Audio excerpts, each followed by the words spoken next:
All right, shalom, shalom, mighty shalom. I'm going to start by giving infinite honors and praises to Yahweh Bahashem, Yahweh Shai Bahashem Harachak Wadash. Double honors to my teachers, the apostles and elders of Great Millstone, who rule well and are worthy of their double honors. Peace and blessings to you, Akim, pushing out this truth across the four corners during these last seconds of time. Kwam Yashala, mighty shalom. And this lesson is entitled, Stay on Fire for This Thing of Ours. Stay on fire for this thing of ours. Lord willing, this message is edifying. And just rolling in the spirit, all right, a day away from the Pesach, all right, the Feast of Unleavened Bread. Ultimately, Yahweh Shai is our Passover, being covered by that blood, which is likened unto wisdom, knowledge, and understanding, on our doorposts, which is likened unto our minds. All right. But ultimately, the goal is to stay on fire for this thing of ours. Keep that oil burning. This is the book of Romans, chapter 12. And I start at 9. It says, let love be without dissimulation.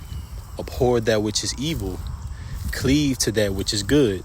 And that which is good is this thing of ours, the ministry, the brotherhood, those names, this sound doctrine. That's what's good. And that's what we ought to hold on to, especially in these last seconds of time where all these prophecies are coming to pass. Jacob's trouble is on the horizon. World War III cometh quickly, as the scriptures say. So we have to cleave on to that which is good. Verse 10, be kindly affection one to another with brotherly love, in honor preferring one another. Right.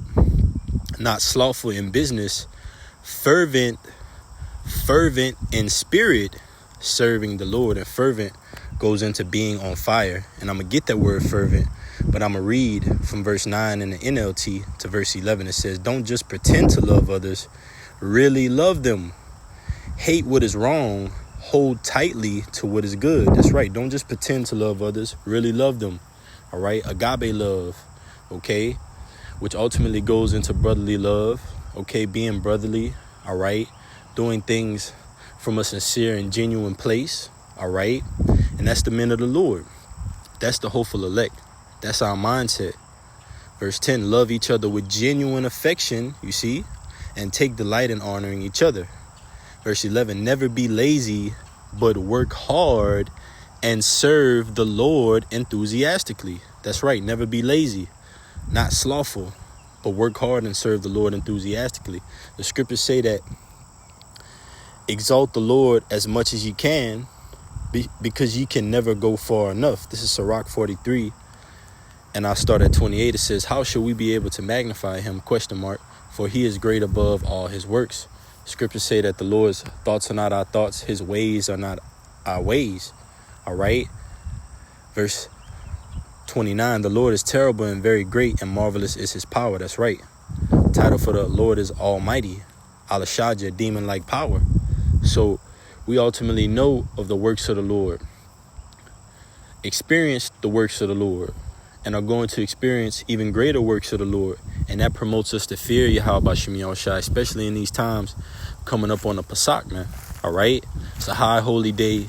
All right. Feast of Unleavened Bread, that we ought to keep to the best of our ability, man, all right, here in this captivity.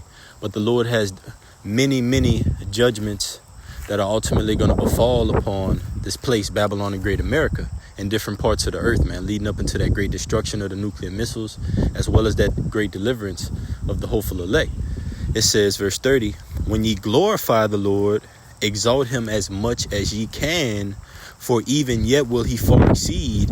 And when ye exalt him, put forth all your strength and be not weary, for ye can never go far enough. Right? You can never go far enough for the Lord. All right. There's always something you can do. There's always a lesson you can go into, current events. All right. There's always a brother that you can ultimately honor in this thing, man. All right. And prefer. OK, the brotherhood, your fellow neighbors, Israelites, those that have the same mind, those that call upon the names, those that have this sound doctrine, man. Right. So there's many, like the scriptures say, the harvest is plenty, but the laborers are few.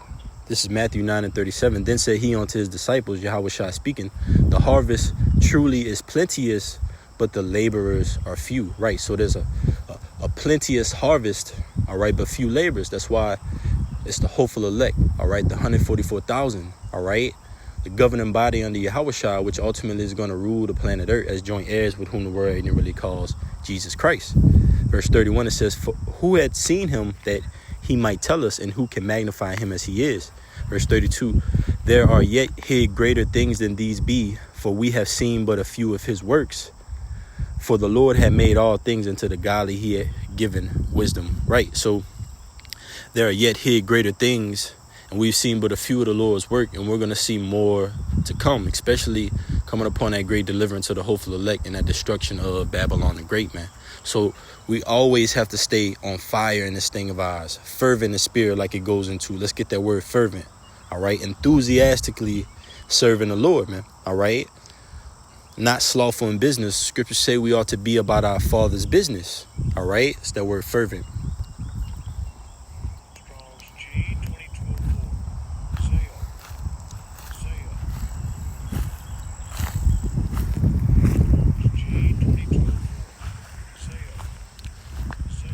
Zeo, fervent in the Greek, it says to boil with heat, to be hot.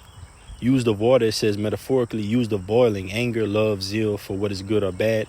Fervent in spirit, said of zeal for what is good. It says boil of liquids or glow of solids, to be fervent, earnest, to be fervent. And like it says, to boil with heat, to be hot, on fire for this thing of ours, man. All right, enthusiastically serving Yahweh Bashim Yahushua, man. All right, keeping that oil burning. All right, now let's go into Matthew 25th chapter, going into the foolish virgins and the wise virgins.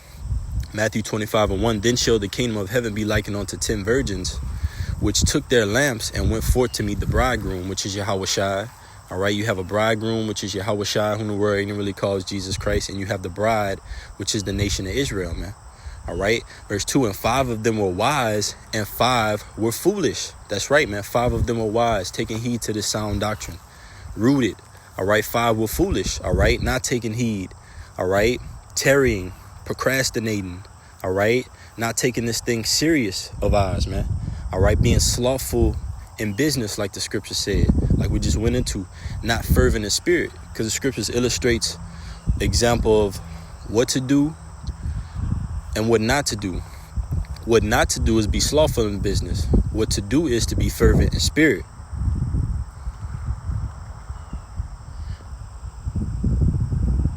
This is Proverbs 21:20. It says, there is treasure to be desired and oil in the dwelling of the wise, but a foolish man spendeth it up. That's right, man. So that oil is likened onto that wisdom, knowledge, and understanding. All right. Like the scriptures say, the commandment for a lamp. Bear with me. This is Proverbs 6:23. It says, for the commandment is a lamp and the law is light, and reproofs of instruction are the way of life. That's right, man. So the commandment is a lamp and the law is light. Just imagine yourself going through a dark place and you have a lamp through it. All right. And you have a light that's shining through. All right. The commandments are the lamp and the law is the light.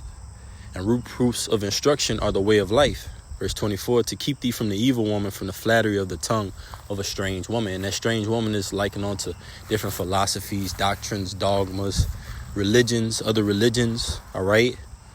Other worships, okay? Or it may be a literal woman. Whatever's stopping Jake from ultimately turning unto that true woman, which is wisdom, all right? Sophia, all right? This is back in Matthew chapter 25. Verse 2, and 5 of them were wise and 5 were foolish. Verse 3, they that were foolish took their lamps and took no oil with them. Right, they took their lamps but took no oil with them. No wisdom, knowledge, or understanding. All right, not applying it.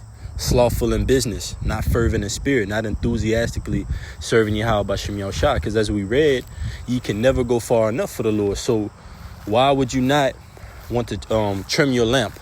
All right, why would you not want to keep that oil burning in that lamp? and stay on fire, because we're coming up and we're approaching that great and notable day of Yahweh Shem Yahushua, man. So there's a lot to stay on fire for, and there's a lot to be enthusiastic for. All right, our deliverance, all right, the destruction of this wicked captivity, all right, our enemies being put under subjection, all right, under the King of Kings and the Lord of Lords, Yahushua. So it says, verse 4, but the wise took oil in their vessels with their lamps. You see, while the bridegroom tarried, which is Yahushua, they all slumbered and slept. To the scriptures say, all right, bear with me. Proverbs 7:19, it says, for the good man is not at home, he is gone on a long journey. Verse 20, he had taken a bag of money with him and will come home at the day appointed. That's right, and that day appointed is vastly approaching. That good man is likened unto Yahushua, man. He went on a long journey, all right? He left his house unto his servants. But if you don't upkeep that house, guess what? When that good man comes back from that long journey, all right, you're going to get the reward for not upkeeping that house. But if that good man comes back on that long journey, like the scriptures say, all right, when he comes, shall he find faith on the earth? And we know Yahushua will. This is Luke 18:8. Yahushua speaking, man. I tell you that he will avenge them. I'll start at 7, Salaki. Verse 7, and shall not God our power avenge his own elect, which cry day and night unto him, though he bear long with them? I tell you that he will avenge them speedily. Nevertheless, when the Son of Man cometh, shall he find faith on the earth? Because the good man is on a long journey, all right? And he's going to return at the day appointed. Now, we don't know that exact hour, that exact day, but we know we're in a season for all hell to break loose. And that points and directs us to the closer we get to that exact day, all right? And we ultimately know that these different prophecies that are coming to pass are our measuring stick, ultimately to know, all right, that we're getting closer and closer to whom the world ignorantly calls Jesus Christ coming back. So it says, verse 6, and at midnight there was a cry made, behold, the bridegroom cometh, go ye out to meet him. Verse 7, then all those virgins arose, because it says in Revelation, the 14th chapter, that the hopeful elect are likened unto virgins, not defiled with women, right? Other philosophies, doctrines, dogmas, like we went into that strange woman, all right?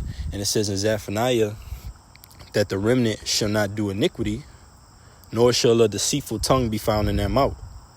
Zephaniah 3:13, the remnant of Israel shall not do iniquity, nor speak lies, neither shall a deceitful tongue be found in their mouth, for they shall feed and lie down, and none shall make them afraid. That's right, the remnant is talking about the hopeful elect, all right? And that goes into that Revelation, the 14th chapter, where it says that, all right, ultimately, we're not going to be defiled with women, which is other philosophies, other religions, doctrines. This is 2 Corinthians 11:2. For I am jealous over you with godly jealous, for I have espoused you to one husband, that I may present you as a chaste virgin to a Mashiach. That's right, man. So we're likened unto chaste virgins. We're likened unto virgins, all right? Not defiled with other philosophies, doctrines, dogmas, in whom mouth is found no guile, no deceit, no wickedness, all right? No deception. We wholeheartedly believe, man. That's why we constantly stay on fire for this thing, all right? Because the Lord ultimately has us rooted, deeply rooted in these things, man, all right, that we believe in. So it says, verse 7, then all those virgins arose and trimmed their lamps. Verse 8, and the foolish said unto the wise, give us of your oil, for our lamps are not going out. That's right, man. And just like you read in Proverbs, there's treasure in the dwelling of the wise, but a foolish man spending it up. And here, these 5 foolish virgins, all right, they delayed pretty much the coming of Yahushua by not going out and staying on fire, all right, for this thing, not wholeheartedly believing, all right. Scripture says, Sirach 5:7, make no tarrying to turn to the Lord, because in thy security thou shalt be destroyed. This is Sirach 5:7, make no tarrying to turn to the Lord, and put not off from day to day, for suddenly shall the wrath of the Lord come forth. You see that good man, he's on a long journey. Suddenly he's going to come back, all right, and those that have been wise and keeping those commandments to the best of their ability, trimming those lamps, staying rooted with wisdom, knowledge, and understanding, all right, keeping that blood on that doorpost, all right, the Lord is going to come back and find them worthy. But those that have done the opposite of that, all right, they're going to be found unworthy. So it says, for suddenly shall the wrath of the Lord come forth, and in thy security thou shalt be destroyed and perish in the day of vengeance. And we're coming up, vastly approaching that day of vengeance. It says, verse 8, and the foolish said unto the wise, give us of your oil, for our lamps are not going out. Verse 9, but the wise answered, saying, not so, lest there be not enough for us and you, but go ye rather to them that sell and buy for yourselves. That's right. And while they went to buy, the bridegroom came, and they that were ready went in with him to the marriage, and the door was shut. That's right. Loyah, join unto the Lord, and the hopeful elect will be joined unto Yahweh Shem Yahushai. All right, we will be brought, all right, like it goes into in Matthew as well, like the wheat and the tare, okay? The tares were burnt up, all right, and the wheat were gathered into the barn. The hopeful elect are going to be gathered into those chariots, man, all right? And the rest are going to be set for that destruction, that nuclear destruction that's coming, man. So it says, verse 11, afterwards came also the other virgins, saying, Lord, Lord, open to us. Verse 12, but he answered and said, verily I say unto you, I know you not. That's right, man. So in order to be found worthy, you have to constantly stay on fire for this thing, man. All right. Constantly keep pushing. All right. Praying and watching. The scripture say, watch and pray that ye may be found worthy. This is Luke 21:36. Yahushua speaking. Watch ye therefore and pray always, that ye may be accounted worthy to escape all these things that shall come to pass, and to stand before the Son of Man. The Hebrew word for watch is shamar. The Hebrew word for pray is palal, man. All right, palal wa shamar, pray and watch. Shamar wa palal, watch and pray. All right. So ultimately, the hopeful elect are the only ones that are going to be taking heed to sound doctrine, trimming their lamps. All right. Rooted in those names, in this wisdom, knowledge, and understanding, all right, ahead of these times, man. All right, we're coming up into the Pesach, all right, Feast of Unleavened Bread, all right. Yahushua is our Passover, man. And Lord willing, ultimately, we remain until the end and stay on fire, all right. But we know the hopeful elect will. So Lord willing, this message was edifying. I'm going to give infinite honors and praises to Yahweh, Bahashem, Yahweh Shai, Bahashem, Harachak, Wadash. Double honors to my teachers, the apostles and elders of Great Millstone. Peace and blessings until next time. Kwam Yashala, mighty Shalom.